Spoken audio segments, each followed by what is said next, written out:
Жамбылская область, Шуйский район. Здравствуйте, дорогие ученики! Тема сегодняшнего занятия – тренировка в изготовке к стрельбе.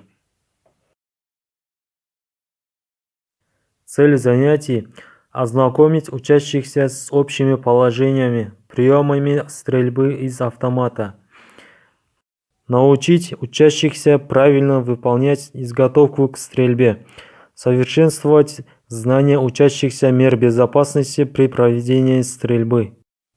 Изготовка к стрельбе должна обеспечивать хорошую устойчивость оружия при производстве стрельбы.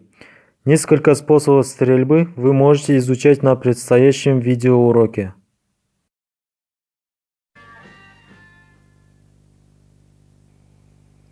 Демонстрируется изготовка для стрельбы стоя с разных сторон.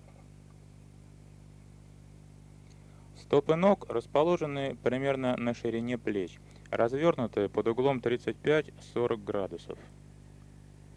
Линия, проходящая через носки, направлена параллельно или под углом 20-30 градусов к плоскости стрельбы.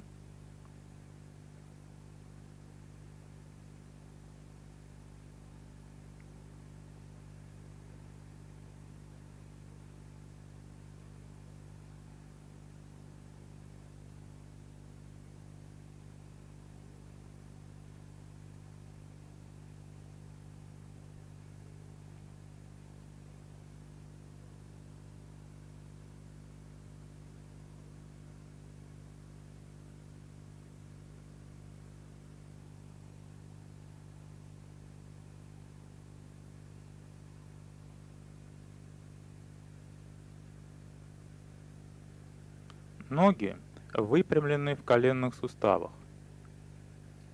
Туловище отклоняется влево и несколько назад настолько, чтобы не сказывался опрокидывающий момент силы тяжести автомата или СВД, не тянуло влево, вниз, вперед. Локоть левой руки на подвздошном гребне тазовой кости. Предплечье расположено почти вертикально. Кисть левой руки охватывает прочно магазин.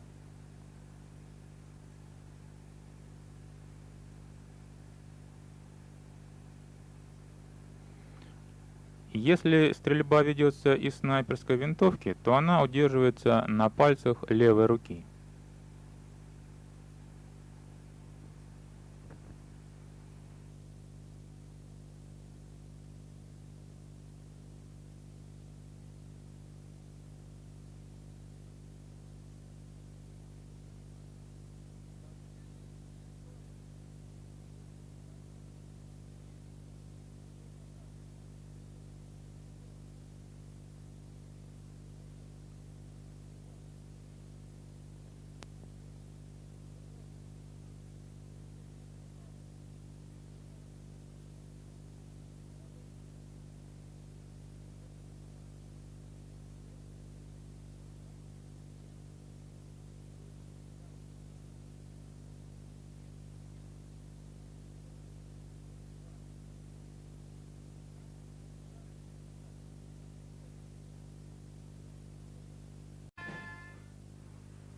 Изготовка для стрельбы лежа должна обеспечивать, во-первых, хорошую устойчивость автомата или снайперской винтовки при наименьшем напряжении мышечного аппарата стрелка. Во-вторых, относительно длительное, в зависимости от обстановки, пребывание тела стрелка в одной и той же позе во время стрельбы. В-третьих, такое положение головы, при котором будут созданы наиболее благоприятные условия для работы глаза во время прицеливания.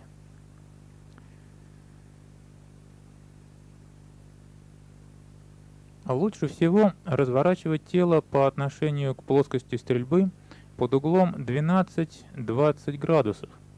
При таком развороте положение его будет удобным, грудная клетка не очень стеснена, отчего и дыхание сравнительно свободное. Одновременно с этим будут созданы и достаточно выгодные условия для прикладки и прицеливания.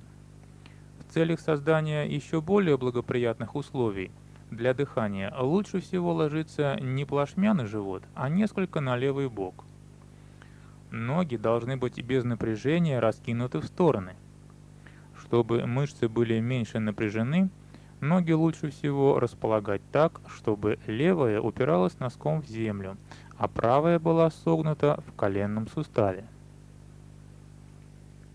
Левая рука, воспринимающая всю тяжесть автомата или винтовки, должна быть согнута в локтевом суставе и вынесена подальше вперед, в пределах разумного. При таком положении левой руки изготовка становится наиболее устойчивой, так как колебания руки и туловища относительно меньше смещают автомат или снайперскую винтовку.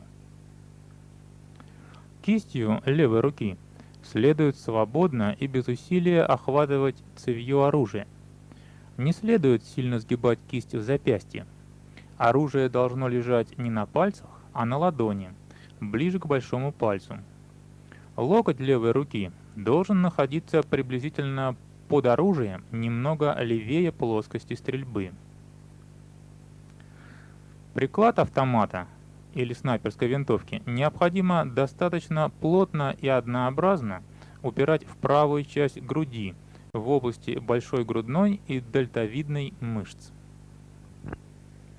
При изготовке и производстве выстрела группа мышц плеча и правой части груди должна быть расслаблена. При изготовке к стрельбе голову следует держать по возможности прямо, чтобы смотреть на цель прямо перед собой, создавая тем самым наиболее благоприятные условия для работы глаза при прицеливании. Нужно также всемерно избегать наклона головы вправо или чрезмерного наклона вниз, чтобы не косить глазом, не смотреть на прицельные приспособления и цель из-под лобья. Создание условий для однообразного прицеливания требует также, чтобы положение головы было достаточно фиксированным и однообразным. Для этого нужно щекой, но без особого усилия, прижиматься к гребню приклада. Не надо тянуться головой вперед, ближе к прицелу. Не надо чрезмерно откидывать голову назад. Излишнее напряжение шеи и, как следствие, некоторое дрожание головы затрудняет прицеливание. Кисть правой руки охватывает пистолетную рукоятку с небольшим усилием. При этом указательный палец не должен принимать участие в охвате.